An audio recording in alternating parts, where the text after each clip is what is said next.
दरम्यान एसटी कर्मचाऱ्यांच्या संपामुळे नफ्याच्या वाटेवरील एसटी तोट्यात जाण्याची भीती व्यक्त केली जाते। सणासुदीच्या तोंडावर पुकारलेला हा संप एसटीला आर्थिकदृष्ट्या परवडणारा नाहीये, तर कर्मचाऱ्यांच्या मागण्या रास्त असल्या तरी संप हा एसटी कर्मचाऱ्यांसाठी आत्मघातकी असल्याचं बोललं जातंय।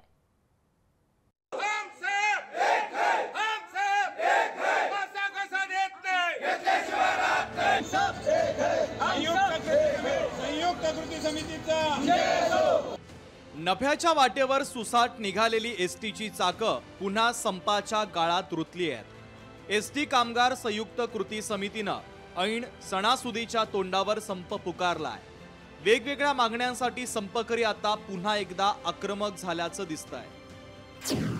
शासकीय कर्मचाऱ्यांप्रमाणे वेतन मिळावं, 2018 ते 2024 पर्यंतच्या वाढीव महागाई भत्त्याची थकबाकी मिळावी, शासकीय कर्मचाऱ्यांप्रमाणे घरभाडं भत्ता आणि वार्षिक वेतनवाढ मिळावी, 58 महिन्यांच्या कालावधीची वार्षिक वेतनवाढीची थकबाकी मिळावी, 57 महिन्यांच्या कालावधीचा घरभाडे भत्त्याची थकबाकी द्यावी, अशा एसटी कर्मचाऱ्यांच्या मागण्या आहेत। आज राष्ट्रपती महोदय महामहिम राष्ट्रपती जे असल्यामुळे मुख्यमंत्री महोदयांना वेळ नाही, उद्या संध्याकाळी त्यांच्याबरोबर बैठक होईल असं त्यांनी सांगितलं।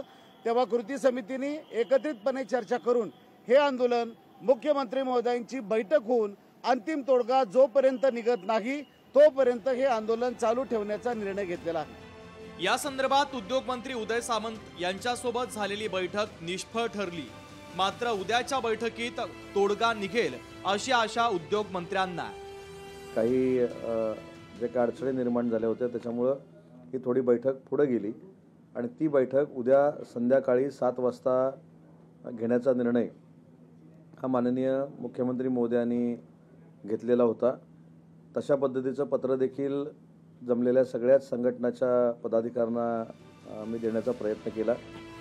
संपकरी एसटी कर्मचाऱ्यांनी सणासुदीच्या तोंडावर बंद करून जनतेला वेठीस धरू नये असं आवाहन करण्यात आलंय।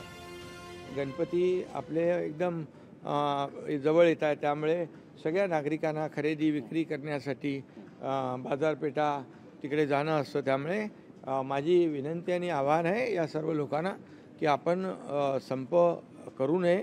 आपण सकारात्मक चर्चेतून मोठमोठे प्रश्न सोडवलेले आहेत, त्यामुळे आपलाही प्रश्न चर्चेतून सुटेल। यापूर्वीच्या संपानं एसटीचं आर्थिक कंबरडं मोडलंय। पुन्हा संपाचं हत्यार उगारून नफ्याच्या रस्त्यावर धावणारी एसटी तोट्याच्या खड्ड्यात तर जाणार नाही ना, याची खबरदारी घ्यावी लागणार आहे। स्वप्नील जाधवसह अजय अडसूळ, लोकशाही मराठी, मुंबई। लोकशाही मराठी, ऐका, पहा, जागरूक रहा।